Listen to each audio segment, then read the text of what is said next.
Hello everyone, welcome to Genix. आज मैं आपको बहुत इंपॉर्टेंट इंफॉर्मेशन देने वाला हूं। हम लोग एक एक बिग लेवल की एक रिक्रूटमेंट ड्राइव प्रोसेस करने वाले हैं in the month of the March. कई बार मैंने देखा है कि बहुत सारे फ्रेशर्स होते हैं, बहुत सारे एक्सपीरियंस पर्सन होते हैं जिनमें टैलेंट काफ़ी होता है, लेकिन या तो अपने आप को उजागर नहीं कर पाते या उनके टैलेंट को पहचान नहीं पाते लोग। कई बार ऐसा होता है। मैं अपनी लाइफ में बहुत सारे फ्रेशर्स को मोटिवेट किया हूँ, बहुत सारे जो रीसेंट अपनी स्टडी को कंप्लीट करके इस फील्ड में आते हैं, टीचिंग जॉब की फील्ड में। और मेरी कोशिश हमेशा रहती है कि वो भी अपनी एक वैल्यू क्रिएट कर सकें, और जब भी इस सोसाइटी में, इस इंडस्ट्री में कहीं पे भी जाएं तो उनकी भी एक वैल्यू क्रिएट होनी चाहिए। तो ये मेरा मोटिव रहता है और मैं इसी मोटिव पे काम करता हूँ। आप सभी को पता होगा, मैं इलेक्ट्रिकल इंजीनियरिंग डिपार्टमेंट से हूँ, तो जेनिक को बहुत ज़्यादा मतलब कि सोचना नहीं पड़ता है। जब भी इलेक्ट्रिकल या इलेक्ट्रॉनिक्स की बात की जाती है, बहुत ज़्यादा नहीं सोचना पड़ता है। किसके लिए? गेट एग्जामिनेशन के लिए। But we have certain things, जब बहुत सारी चीज़ें एक्सपैंड करती है तो कुछ लोगों की ज़रूरतें होती हैं। और मेरे पास जो मैसेजेस एंड मेल्स के थ्रू जिन बच्चों के और कुछ एक्सपीरियंस लोगों के जो मेल्स आते हैं, मुझे रिज्यूम भेजते हैं, ये भेजते हैं, वो भेजते हैं, मैं एक्चुअली जज नहीं कर पाता हूँ कि व्हाट एग्जैक्टली मुझे क्या करना चाहिए, क्या मैं कैसे करूँ। कुछ लोग कहते हैं मैं बाहर से काम करूँगा, कुछ लोग कहते हैं मैं ये करूँगा, कुछ लोग कहते हैं वो करूँगा। तो मैं उस केस में जज नहीं कर पाता हूँ किसी भी चीज़ को प्रॉपर तरीके से कि एग्जैक्टली वर्क किस तरीके से होगा, वर्क का कल्चर क्या होना चाहिए, काम कैसे होना चाहिए। तो मैं उन्हीं सब एस्पेक्ट्स को देखते हुए इस साल में एक बड़ी ड्राइव ऑर्गेनाइज करने वाला हूं। इट्स अ बिग ड्राइव, और इसीलिए मैंने इसको गेट रिजल्ट के बाद रखा है। जैसे गेट का रिजल्ट भी आ जाए तो बहुत सारे फ्रेशर्स होते हैं जिनमें टैलेंट है। अब मुझे कोई बेटा फर्क नहीं पड़ता कि आप गेट में रैंकर हो, कि आप किसी एग्जाम को क्वालिफाई किए हो, आई डू नॉट केयर। मुझे फर्क इस बात का पड़ेगा कि आप पर्टिकुलर सब्जेक्ट, अपना जो भी सब्जेक्ट आपका है, उसमें आप कितना अच्छा, आपकी नॉलेज है, कितना अच्छा आप डिलीवरी परफॉर्म कर सकते हो। That is more concerning for me, rather than कि you have achieve this rank then only I will select you. No, मेरा ये कभी क्राइटेरिया रहता ही नहीं सिलेक्शन का। मेरा क्राइटेरिया सिंपल होता है कि आप अपने सब्जेक्ट्स में क्या कर सकते हो, और उससे भी बढ़ के कई बार क्या होता है, बहुत लोग बहुत अच्छी नॉलेज होती है बट वो उतना अच्छा डिलीवर नहीं कर पाते बच्चों तक। तो आपके डिलीवरी पॉइंट बहुत स्ट्रांग होना चाहिए, आप में एक विजन होना चाहिए, आपकी कुछ करने की एक चाहत होनी चाहिए। That is more important for me rather then कोई भी चीज आप में ना हो, मुझे कोई फर्क नहीं पड़ता है। आई जस्ट नीड, आप में एक जुनून होना चाहिए कुछ करने का, और वो सिर्फ जुनून ही होना चाहिए।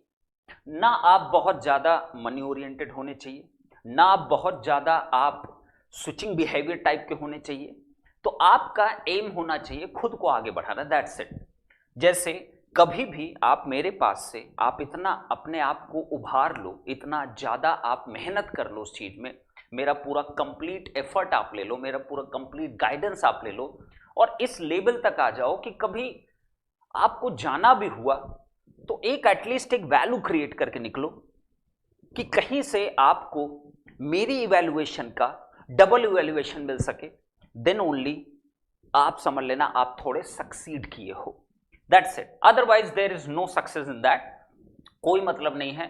फिर आपने सिर्फ एक ढर्रे भरा आपने काम किया है। तो don't become just only teacher ना, आपको कुछ करना है, then only come to me and join us and definitely we will rock. तो ये ड्राइव जो होने वाली है that is on the 20th March ना, ये 20th मार्च को ये ड्राइव होने वाली है, आपको मैं पहले ही इंफॉर्म कर दे रहा हूं। दिस इज 20th मार्च, और आई गेस इस दिन शायद आपका संडे है। दिस इज संडे ना। इसमें दो आपके सेक्शंस होंगे। पहला आपका सेक्शन होगा, फर्स्ट विल बी डेमो, पहला एक डेमो होगा जो मैं खुद बैठूंगा डेमो में। सेकेंड वन आपका क्या होगा, that is your small interview ना, स्मॉल इंटरव्यू, स्मॉल इंटरव्यू। ये दो प्रोसेस का पूरा प्रोसेस होगा। संडे को ही ये प्रोसेस किया जाएगा। सुबह के 10 बजे से प्रोसेस स्टार्ट होगा, 10 AM से, फ्रॉम 10 AM से। अब आपको इस ड्राइव में पार्टिसिपेट करने के लिए, क्योंकि यहां पे कोई भी, पहली चीज मैं कुछ चीजें मना कर देना चाहता हूं, वर्क फ्रॉम होम वाले कोई भी अप्लाई मत कर देना गलती से भी। वर्क फ्रॉम होम ये तो गलती से मत कर देना ना, मतलब ये पहले ही क्लियर कर देना ना, इसको गलती से अप्लाई मत कर देना। You have to come to the office, you have to live here, you have to do your work here, सब कुछ आपको यही करना है। तो हेड ऑफिस आपको एड्रेस आपको मिल जाएगा, आप वेबसाइट पे जाकर देख सकते हो, आपको छत्तीसगढ़ में कोरबा का एड्रेस आपको मिल जाएगा, यू विल गेट इट। और आपको मोबाइल नंबर भी एक प्रोवाइड कर दिया जाएगा। अभी मैं आगे पूरा प्रोसेस भी आपको बता दूंगा, आगे कुछ वीडियोस और मैं लेकर आऊंगा जिसमें पूरा प्रोसेस आपको बता दूंगा, कैसे आप पहुंच सकते हो, किस तरीके से आप यहाँ पे ऑफिस तक रीच करोगे। आप बस डेट नोट करके रखना, that is your Sunday 20 March को ना this drive is going to happen. और ये पर्सनली मेरे गाइडेंस में होगा, मैं ही इसमें प्रेजेंट रहूंगा। एक एक बच्चे का, चाहे एक्सपीरियंस्ड हो चाहे फ्रेशर होगा, सबके लिए मैं खुद बैठूंगा, मैं ही प्रोसेस कंप्लीट करूंगा। तो आप सब कोई ध्यान रखिएगा, वेल प्रिपेयर्ड होके आइएगा, अपने अच्छे से टॉपिक को लेके आइएगा। मैं भी तो सुनूं कि मतलब कितना आप जितनी बातें करते हो और जितना आप जब परफॉर्मेंस की बारी आती है तब आप क्या परफॉर्म करते हो, that is more important for me. Okay, departments आपके दो हैं, एक आपका है एसएससी जेई मतलब जेई डिपार्टमेंट जिसमें डबल ई की स्ट्रीम है, ईसी की स्ट्रीम और सिविल इंजीनियरिंग की आपकी स्ट्रीम है। तीनों के लिए आप अप्लाई कर सकते हो, there is no problem. Second one आपका क्या है, गेट के लिए आपके पास इलेक्ट्रॉनिक्स इंस्ट्रूमेंटेशन टॉप प्रायोरिटी पे है, electronics and instrumentation top priority पे है। एंड 1 और 2 वैकेंसी हम ले सकते हैं किसमें, इलेक्ट्रिकल डिपार्टमेंट में 1 और 2 मैक्सिमम ना, बट इलेक्ट्रॉनिक्स एंड आईएन में वी नीड, तो उसके लिए आप डेफिनेटली आप अप्लाई कर सकते हो। एलिजिबिलिटी आपके लिए, फ्रेशर्स मेरी हमेशा से पसंद रहते हैं, मेहनती होते हैं, बहुत मेहनत करते हैं और कुछ कर गुजरने की उनमें एक चाहत होती है। बट इसका मतलब नहीं कि मैं एक्सपीरियंस को इग्नोर करता हूं, बिल्कुल भी नहीं। आप अगर एक्सपीरियंस्ड हो तो डेफिनेटली आप भी आ सकते हो, इस ड्राइव में पार्टिसिपेट कर सकते हो। ओके, नेक्स्ट आपका जो सीटीसी रहेगा that is very variable, 2.4 to 12 in between आपका सीटीसी रहेगा। इसी बीच में आपकी सारी चीजें रहेंगी, डिपेंडिंग अपॉन कि आपका डेमो, आपका इंटरव्यू मेरे सामने किस तरीके से होता है। तो डेफिनेटली आपको चीजें क्लियर भी रहेंगी कि भाई मेरा कितना अच्छा जा रहा है, क्या नहीं जा रहा है, उस बेसिस पे आपको सेलेक्ट भी किया जाएगा। ओके, आपको काम क्या करना है, इफ यू आर इंटरेस्टेड दोनों देन ओनली, मैंने पहले बता दिया है, गलती से भी अप्लाई ना करेंगे ना, गलती से भी ना, सोचेंगे भी नहीं ना, कहीं से भी 1 इंच मात्र भी नहीं सोचेंगे ना, ये पोर्शन बिल्कुल सोचेंगे भी नहीं ना, 1 इंच मात्र भी आप सोचना मत, तो गलती से भी अप्लाई मत करना, पहली चीज। अब आ जाइए, अब आपको करना क्या है, आपका सिंपल सा प्रोसेस है। आपको क्या करना, आपको कुछ नहीं करना है, आपको जस्ट करना, if you are applying then mail us, mail का एक फॉर्मेट है, मेल अस क्या, नेम अपना, डिपार्टमेंट, किस डिपार्टमेंट में आप अप्लाई कर रहे हो, डिपार्टमेंट, ध्यान रखिएगा मेल का यही फॉर्मेट रखना, गेट और एसएससी, ध्यान रखिएगा एसएससी जी किस डिपार्टमेंट के लिए अप्लाई कर रहे हो, आपकी स्ट्रीम क्या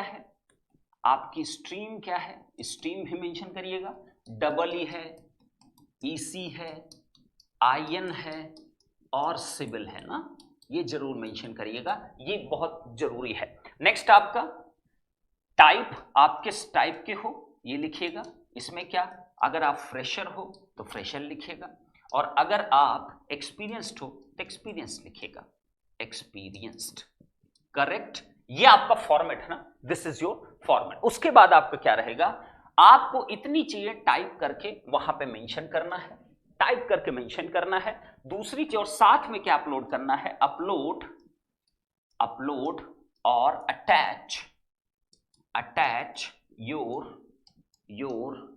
रिज्यूम ना, रिज्यूम, और आपको सेंड कर देना किस पे, ध्यान से देखिएगा किस पे आपको सेंड करना है, ये भी मैं बता दे रहा हूं, सपोर्ट @jenickeducation.com, इस पे आपको सिंपली क्या कर देना बेटा, आपको सिंपली एक मेल ड्रॉप करना है, इफ यू आर इंटरेस्टेड या if you are willing to come to the Genic education and want to work with us, तो डेफिनेटली आप इसी मेल आईडी पे, आप इसी फॉर्मेट में आप करिएगा, बिल्कुल भी नेतागिरी मत करिएगा, इसी तरीके से ही भेजिएगा, करेक्ट। और मुलाकात करेंगे फिर 20 तारीख को आप सबसे। तो बी श्योर कि आप 10 बजे 20 तारीख को 10 बजे से पहले आपको यहाँ ऑफिस प्रेजेंट रहना होगा। आपको अभी एक वीडियो और जाएगा, उसमें आपको मोबाइल नंबर मिल जाएगा, इवन आप जब मेल करोगे तो आपको रिप्लाई मिल जाएगा, सब कुछ मिल जाएगा, आपको किसको कॉन्टैक्ट करना है, आपको एवरीथिंग विल बी क्लियर ना। तो उसके लिए आप चिंता बिल्कुल मत करिए ना, उसके लिए बिल्कुल चिंता मत करिए, वो सारी चीजें हो जाएंगी, बस आपको ये प्रोसेस अपनाना। लेकिन ध्यान रखिएगा मैंने क्या बोला, ये बिल्कुल मत करिएगा ना, गलती से भी ये मत अप्लाई करिएगा ना, प्लीज ना, इसको मत करिएगा ना, फालतू टाइम वेस्ट मत करिएगा ना, फालतू का आप रिज्यूम भेजो, ये भेजो, फिर अच्छा नहीं लगता ना बोलने में। This is the main office, head office ना, हेड ऑफिस, और ये पोस्ट यहीं के लिए है, सिर्फ और सिर्फ यहीं के लिए ना, सिर्फ और सिर्फ, ओनली एट दिस प्लेस ना, दैट्स इट, क्लियर। तो 20 तारीख को मुलाकात करूंगा और उससे रिलेटेड और भी कोई इंफॉर्मेशन होगी डेफिनेटली मैं वीडियो के थ्रू आपको सूचित कर दूंगा। लेकिन मेल का फॉर्मेट आप ध्यान रखिएगा, बहुत प्रॉपर रखिएगा और अपनी सही बातें मेंशन करिएगा, कोई भी ऐसी बातें बिल्कुल मत मेंशन करिएगा जो आप उसमें झूठ बोल के लिखो, तो ऐसा कुछ भी मत लिखिएगा, सब कुछ एकदम प्रॉपर मेंशन करके ही आप अप्लाई करिएगा। तो उम्मीद करता हूं कि बहुत अच्छे लोगों से मेरी मुलाकात होगी, काफ़ी पैशनेट लोगों से मेरी मुलाकात होगी जो कुछ करना चाहते होंगे लाइफ में और इस फील्ड में अपने आप को कुछ आगे देखना चाहते होंगे, तो डेफिनेटली उनसे मैं मिलने के लिए बेतार रहूँगा। और 20 संडे मार्च को, 20 तारीख मार्च को संडे को मैं आपका डेमो और आपके इंटरव्यू में जरूर अपीयर रहूँगा और उसी के बेस हम लोग देखेंगे कि क्या चीज़ें हम लोग कर सकते हैं और क्या चीज़ें नहीं कर सकते। हो सकता है आपकी बहुत सारी गलतफहमियां भी दूर हो जाएं, बहुत सारे लोगों को लगता है मैं ये हूं मैं वो हूं, तो हो सकता है आपकी बहुत सारी गलतफहमियां मैं दूर कर सकूं। तो उम्मीद करते हैं मुलाकात करेंगे संडे को 20 तारीख को। आप मेल कहाँ करना है ये मैं रिपीटली फिर से बता दे रहा हूँ, इस पर आपको मेल करना बेटा support@genikeducation.com पे, यह आपका फॉर्मेट रहेगा और साथ में आपका रिज्यूम अटैच्ड होना चाहिए। Okay, thank you so much, love you all. और कोशिश करना कि आप सही तैयारी के साथ आइएगा, बिल्कुल भी डेविएटेड मत रहिएगा। Thank you so much, love.